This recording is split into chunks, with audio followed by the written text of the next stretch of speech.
벽에는 칼로 새긴 문장 하나가 있었죠. 죄는 끝나지 않는다. 형사는 그 문장을 읽으며 깨달았어요. 악은 사라지지 않고 형태를 바꿔 살아간다는 거려. 아침 여러분, 다크한 나이트메어 출발합니다. 작은 댓글, 구독과 좋아요 해주셔서 감사합니다. 부산항 쪽 비가 퍼붓는 오후였죠. 낡은 간판 불빛이 깜박이던 매미집 골목, 그 안쪽에서 미나는 숨을 가다듬었어요. 언니 서연에게 새벽부터 전화가 닿지 않았거든요. 평소엔 술에 취해도 꼭 전화를 받던 사람이었죠. 이상했어요. 가게 앞에 도착했을 때 문은 잠겨 있었고 불은 여전히 켜져 있었죠. 이상하게 가슴이 덜컥 내려앉는 느낌이 들었어요. 문틈 사이로는 조용한 어둠만 흘러나왔죠. 그 정적이 이미 모든 걸 말하고 있었던 것처럼요. 미나는 단골 열쇠공 철호에게 전화를 걸었죠. 언니가 문을 안 열어요. 이상해요. 목소리가 떨렸죠. 잠시 뒤 도착한 철호가 문을 따자마자 안에서 밀려온 냄새가 코를 찔렀어요. 눅눅한 술, 담배, 그리고 설명하기 힘든 비린 공기였죠. 좁은 방 안에는 켜진 간판 불빛이 희미하게 번졌고 TV는 꺼져 있었어요. 그런데 그 TV 밑으로 뻗은 두 다리. 하얗고 움직이지 않는 다리였죠. 미나는 그 자리에서 숨이 막혔어요. 이건 장난이 아니었죠. 서연은 침묵으로 이미 모든 걸 말하고 있었죠. 형사 한기석이 현장에 들어섰을 때 이미 빗물이 창문을 타고 흘러내리고 있었죠. 문이 안쪽에서 잠긴 상태였다. 그는 짧게 기록했어요. 피해자는 하의가 벗겨져 있었고 얼굴은 베개와 텔레비전 아래에 눌린 채였죠. 장갑을 낀 자의 흔적만 남아 있었고 방은 누군가가 흐트려 놓은 듯 어지러웠어요. 가방 속엔 3만 원뿐, 금목걸이와 반지, 시계는 사라졌죠. 강도일까? 아니면 더 깊은 감정의 폭발일까? 한기석은 창문을 스친 비 냄새 속에서 묘한 냉기를 느꼈죠. 형사 한기석은 벽에 걸린 시계를 봤어요. 초침은 멈춰 있었고 그 아래엔 피가 말라붙어 있었죠. 그는 손전등을 비추며 바닥에 흩어진 유리 조각과 뒤집힌 의자를 살폈어요. 방 안은 싸운 흔적으로 가득했죠. 서연의 손톱 밑엔 검은 살점이 남아 있었어요. 누군가와 격렬히 몸싸움을 벌였던 거였죠. 한기석은 조용히 중얼거렸어요. 이건 단순한 강도가 아니야. 그 말은 공기 속으로 가라앉으며 잔잔한 울림을 남겼죠. 그날 오후, 미나는 경찰서에서 조서를 받았어요. 손끝이 떨렸죠. 언니는 요즘 누굴 자주 만났나요? 형사의 물음에 미나는 잠시 생각하다 대답했어요. 며칠 전 군대 출신이라고 했던 남자가 있었어요. 이름은 도현이었죠. 형사는 그 이름을 적으며 눈빛이 어두워졌어요. 그 순간부터 사건은 방향을 바꿨죠. 서연의 마지막 밤은 이미 그 이름 안에 숨어 있었던 셈이었죠. 형사팀은 주점 주변 CCTV를 뒤졌어요. 새벽 2시, 매미집 앞에 선 남자의 그림자가 보였죠. 고개를 숙인 채 담배를 피우며 문을 두드리는 모습이었어요. 문이 열리고 그가 안으로 들어가죠. 그 후로는 아무도 나오지 않았어요. 화면 속의 남자는 모자를 깊게 눌러쓰고 있었죠. 형사 한기석은 모니터 앞에서 속삭였어요. 저 자식이야. 그 말이 방 안의 공기를 얼려버렸죠. 현장 감식 결과 피해자의 옷에서 남성의 정액이 검출되었죠. 하지만 혼합 DNA라 분석이 쉽지 않았어요. 형사들은 통화 기록을 뒤지며 하나씩 대조했죠. 300명 넘는 인물 중 서연과 3번 이상 통화한 사람은 단 102명이었어요. 그 명단 속에 도현의 이름이 있었죠. 그는 과거 절도 전과로 보호관찰 중이었어요. 그런데 행방이 묘하게 끊겨 있었죠. 누군가 사라졌다는 건 이미 진실이 움직이기 시작했다는 뜻이었죠.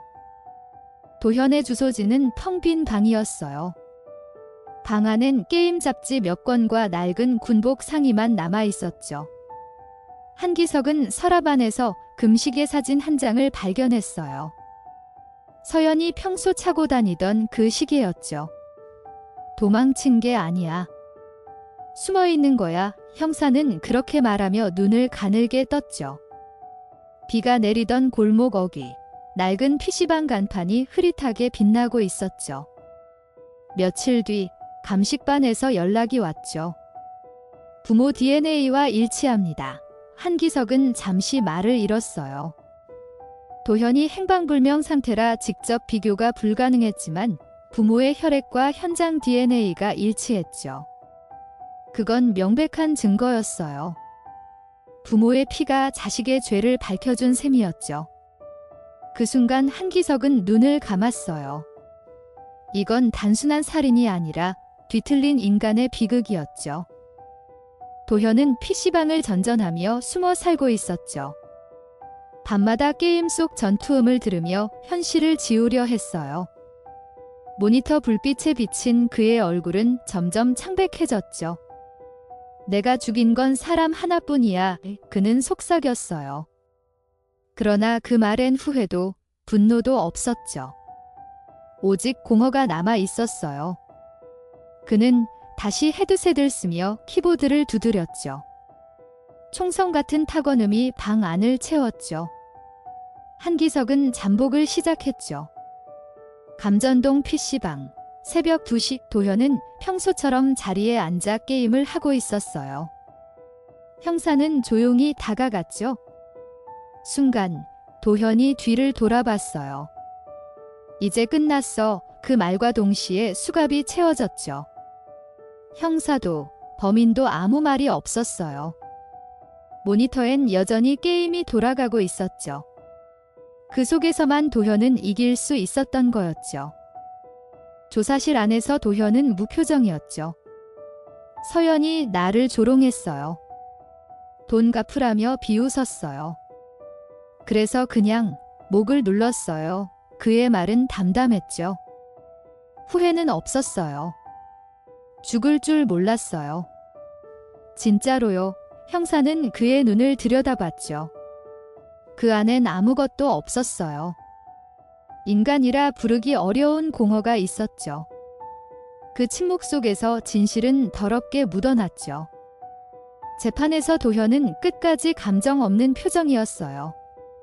150만 원 때문에 사람을 죽였단 말인가? 판사의 목소리가 울렸죠. 그는 고개를 숙이지 않았어요. 그냥 지워버리고 싶었어요. 그 한마디가 법정을 냉기로 덮었죠. 징역 20년. 법봉이 내려친 순간 미나는 울지도 못했어요. 세상엔 죽은 자의 목소리를 대신 울어주는 사람조차 남지 않았죠. 형사 한기석은 법정을 나와 비 내리는 창문을 바라봤어요. 악은 언젠가 멈춘다. 그렇게 중얼거렸죠. 하지만 그의 목소리엔 확신이 없었어요. 서연의 사진이 그의 수첩 속에 여전히 남아 있었죠. 그 미소를 보면 심장이 서늘해졌어요. 사람 하나의 생이 이렇게 무너질 수 있다는 사실이 믿기지 않았죠. 그날 밤 형사는 보고서를 덮으며 조용히 눈을 감았어요. 죄의 잔향은 사라지지 않았죠. 미나는 여전히 매미집 앞을 지났어요. 간판은 새 주인이 바꾸어 달았죠. 하지만 그 불빛은 이상하게도 같은 색으로 깜박였어요. 그녀는 문득 뒤를 돌아봤어요. 마치 누군가 자신을 부르는 듯 했죠. 그때 들려온 빗소리는 서연의 마지막 숨결처럼 느껴졌어요. 그녀는 속삭였어요. 이젠 편히 쉬어요. 그러나 그 말 끝에도 공기는 차가웠죠. 세상은 아무 일도 없었던 듯 다시 흘러갔죠. 도현은 교도소 안에서도 아무런 감정이 없었죠. 식판을 들고 줄을 서며 고개를 숙였어요. 다른 재소자들이 속삭였죠. 그게 그 살인자래. 하지만 그는 아무 대답도 하지 않았어요. 밤마다 천장에 비친 불빛을 보며 눈을 떴어요. 손끝엔 여전히 서연의 체온이 남아있는 듯했죠. 그러나 그건 죄책감이 아니라 묘한 집착이었죠. 인간이란 이름으로 부를 수 없는 어둠이었죠. 형사 한기석은 사건 후 경찰청 강의에 섰어요. DNA는 거짓말을 하지 않는다. 그는 학생들을 향해 말했죠. 하지만 속으론 허무했어요. 증거로는 범인을 잡을 수 있지만 마음은 구할 수 없었죠. 그날의 비냄새와 시체의 냉기가 여전히 코끝에 남아 있었어요. 사람들은 박수를 쳤지만 형사는 고개를 숙였어요. 정의란 늘 늦게 도착하는 그림자 같았죠. 미나는 꿈을 꿨어요. 서연이 웃으며 술을 따르던 그날이었죠.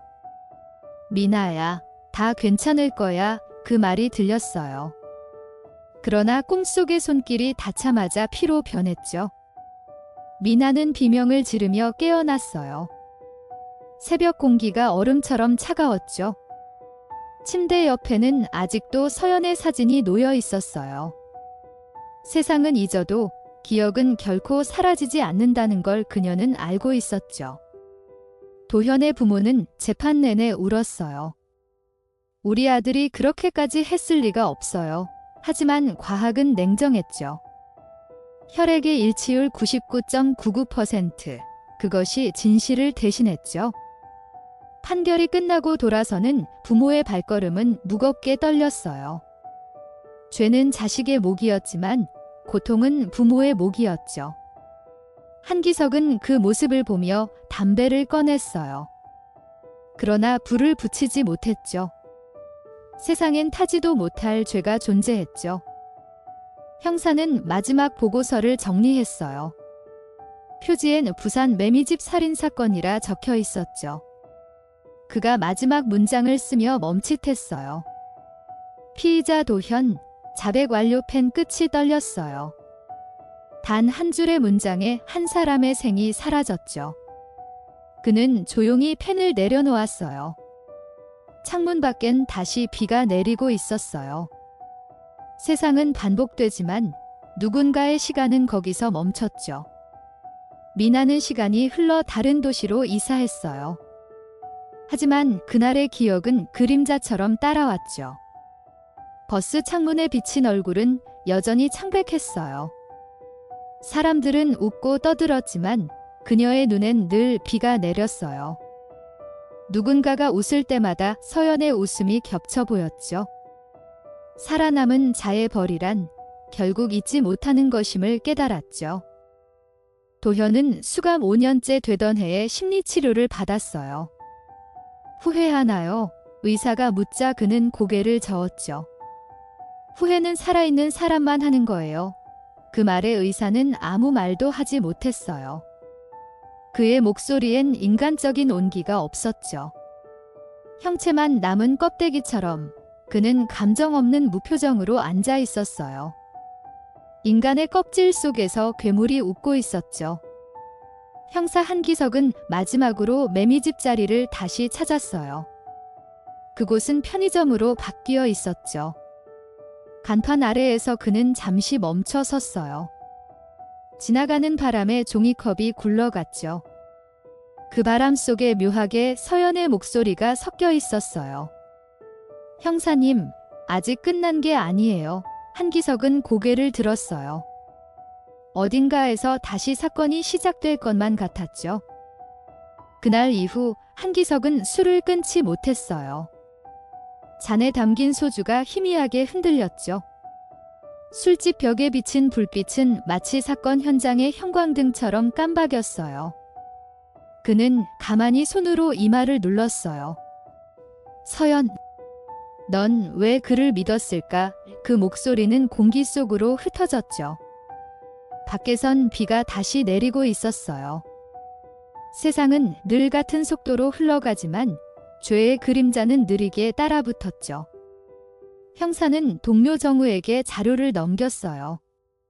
다시는 이런 사건이 없게 해야 해. 하지만 정우는 고개를 숙였죠. 그건 불가능해요. 사람은 잊어요. 그 대답에 한기석은 말없이 웃었어요. 그 웃음은 포기와 다르지 않았죠. 사람의 기억은 너무 짧았어요. 죽음조차 시간이 지나면 희미해졌죠. 진실은 그렇게 바람에 닳아 사라지는 듯했죠. 미나는 그날 이후 세상과 거리를 두며 살았어요. 낮엔 조용히 일했고 밤엔 불을 끈 채 라디오를 들었어요. 방송에서 흘러나온 아범의 목소리가 묘하게 마음을 눌렀죠. 어둠은 결코 사라지지 않아요. 다만 형태를 바꿀 뿐이죠. 그녀는 그 말에 숨을 고르며 눈을 감았어요. 서연이 그 어둠 속에서 아직 말을 걸고 있는 것처럼 느껴졌죠. 도현은 수감 생활 중에도 편지를 썼어요. 그러나 그 편지는 누구에게도 가지 않았죠. 그날, 난 그저 지워버리고 싶었어요. 그의 글씨는 삐뚤고 거칠었어요. 봉투마다 같은 문장이 반복되었죠. 모든 건 내 탓이 아니에요. 그러나 아무도 그 편지를 읽지 않았어요. 그 문장은 벽에 부딪혀 되돌아오는 독백이었죠. 죄인은 결국 자신에게만 갇히는 법이었죠. 한기석은 새벽에 꿈을 꿨어요. 사건 현장이 그대로 재현됐죠. 불 꺼진 주점, 쓰러진 여인, 멈춘 시계. 그 안에서 그는 서연을 바라봤어요. 그녀는 천천히 고개를 돌리며 미소를 지었죠. 형사님, 아직 여긴 어두워요. 그 말에 한기석은 눈을 떴어요. 식은땀이 이마를 적셨죠. 어둠은 언제나 현실보다 먼저 찾아왔죠. 시간이 흐르며 사건은 사람들 기억 속에서 사라졌어요. 뉴스 기사도 오래전에 내려갔죠. 그러나 한기석은 여전히 사건 파일을 서랍맨 아래에 두었어요. 그 표지를 만질 때마다 서늘한 감촉이 느껴졌죠. 끝난 사건이 아니다. 그는 속삭였어요. 진실은 종종 결론이 아니라 잔향으로 남았죠. 그 잔향이 아직 세상 어딘가에 떠 있었죠. 미나는 어느 날 서연의 생전 휴대폰을 정리하다가 알 수 없는 번호를 발견했어요. 박노인. 등록된 사진은 낯선 남자의 얼굴이었죠. 그러나 눈빛이 이상하게 낯익었어요. 그녀는 그 번호로 전화를 걸었어요. 서연 언니 아세요? 잠시 침묵이 흐른 뒤 낮은 목소리가 들렸어요. 그 일은 끝난 게 아니요. 그 한마디가 미나의 손끝을 떨리게 했죠. 한기석은 그 통화를 듣고 곧장 추적을 시작했어요. 박노인은 과거 서연이 일하던 주점의 단골이었죠. 그는 몇 년 전 도현과 함께 공사장에서 일한 이력이 있었어요. 두 사람은 서로를 알고 있었죠. 한기석은 점점 얼굴이 굳어졌어요. 우린 한 놈만 봤어. 다른 하나는 숨어 있었던 거야. 그는 그렇게 중얼거리며 차 시동을 걸었죠. 형사는 박노인의 주소지로 향했어요. 좁은 골목 끝, 허름한 새방이었죠. 문틈에서 새어나온 냄새는 오래된 먼지와 곰팡이, 그리고 무언가 썩은 듯한 냄새였어요. 문을 열자 방 안은 어둠에 잠겨 있었죠. 책상 위엔 서연의 사진이 놓여 있었어요. 옆엔 금시계 하나가 반짝였죠. 한기석의 손끝이 떨렸어요. 그건 도현이 훔쳤던 바로 그 시계였죠. 박노인은 침대 위에서 숨이 끊어진 채 발견되었어요. 자살로 보였지만 방 안엔 편지가 한 장 놓여 있었죠. 내가 시켰다. 도현은 도구일 뿐이었다. 글씨는 흔들렸고 마지막엔 번진 잉크가 말라붙어 있었어요. 형사는 서류를 덮으며 창밖을 바라봤어요. 빗방울이 유리창을 두드렸죠. 세상은 언제나 늦게야 진실을 말했죠. 박노인의 시신이 옮겨진 뒤 형사는 방 안을 다시 살폈어요. 구석벽에는 칼로 긁은 자국이 빽빽했어요. 죄는 끝나지 않는다라는 문장이 희미하게 남아 있었죠. 벽을 따라 내려앉은 먼지 사이로 바람이 스며들며 낮은 음을 냈어요. 한기석은 그 소리를 들으며 숨을 고르며 말했다죠. 결국 인간이 인간을 심판하는구나. 그 말은 오래도록 방 안에 메아리 쳤죠. 감식반이 남긴 보고서는 차갑게 요약돼 있었어요. 공범 존재 가능성 높음. 사건 원인은 금전 갈등 및 분노 통제 불능, 하지만 그건 단어의 조합일 뿐이었죠. 종이에 적힌 문장은 결코 냄새나 온도를 담지 못했어요. 한기석은 서류를 덮으며 낮게 한숨을 내쉬었어요. 공기의 무게가 어딘가 눌린 듯 무거웠죠. 세상은 여전히 진실보다 기록을 먼저 믿었죠. 미나는 경찰의 전화를 받았어요. 사건이 끝났습니다. 이 짧은 말이었어요. 하지만 그 말이 가슴속 어딘가를 찢어냈어요. 그녀는 하늘을 올려다봤죠. 구름이 낮게 깔려 있었어요. 바람이 스치며 서연의 이름을 부르는 듯했죠. 미나는 눈을 감고 속삭였어요. 이제 그만 잊어야겠죠. 그러나 눈을 뜨는 순간 세상은 여전히 같은 색이었죠. 도현은 교도소 병동으로 옮겨졌어요. 간수들은 그가 매일 잠들기 전 허공을 바라본다고 했죠. 서연, 나 들리죠? 그는 그렇게 중얼거렸어요. 그러나 그 이름은 아무리 불러도 돌아오지 않았어요. 한때 인간이었던 껍질만 남은 채 그는 매일 같은 꿈을 꿨죠. 자신이 누군가의 손에 목이 조여오는 꿈이었죠. 공기가 서서히 끊기며 어둠으로 삼켜지는 꿈이었죠.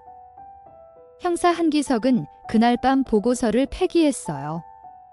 이건 세상에 남길 사건이 아니야. 그는 그렇게 말하며 불을 붙였어요. 종이가 타들어가며 파란 불빛이 일렁였어요. 타는 종이 위로 글자들이 뒤틀렸죠. 서연, 그 이름만은 끝까지 남았어요.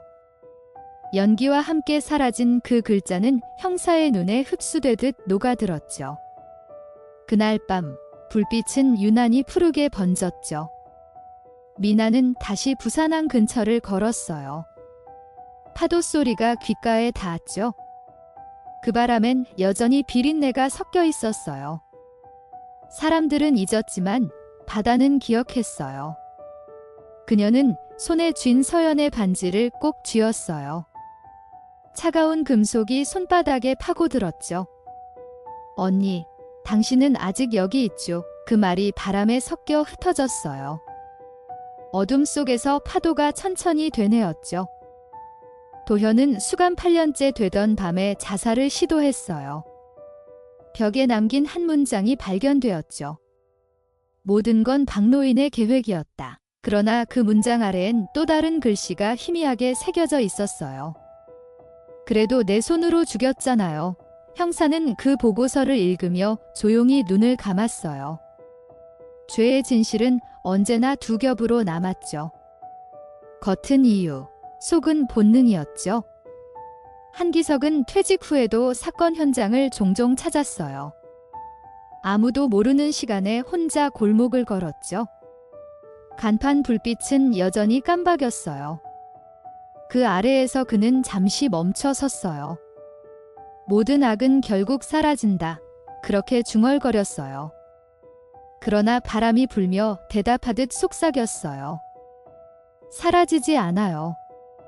형태를 바꿔 살아가죠. 그 대답이 그의 귓속을 깊게 울렸죠. 미나는 다큐멘터리 작가가 되었어요. 첫 방송의 제목은 어둠이 남은 자리였죠. 카메라 앞에서 그녀는 울지 않았어요. 대신 서연의 이름을 또박또박 말했다죠. 그녀는 단 한 번도 세상을 미워하지 않았어요. 촬영이 끝난 후 스튜디오 불이 꺼졌어요. 남은 건 공기의 잔향뿐이었죠. 그 잔향이 서연의 마지막 숨결처럼 가라앉았죠. 몇 해 뒤 한기석은 아범의 라디오를 들으며 눈을 감았어요. 이야기는 끝나도 기억은 끝나지 않아요. 라디오의 목소리가 조용히 흘렀죠. 형사는 손가락으로 공기를 쓸며 마지막 한마디를 남겼어요. 서연, 이제 정말 쉬어요. 창문 밖엔 새벽빛이 번졌죠. 어둠이 물러가며 공기가 부드럽게 떨렸어요. 세상은 여전히 잔혹했지만 그의 마음은 잠시 고요했죠. 이번 다크한 나이트메어는 여기까지입니다. 끝까지 청취해 주셔서 감사합니다. 작은 댓글, 구독과 좋아요로 힘을 보태주시면 큰 응원이 될 거예요.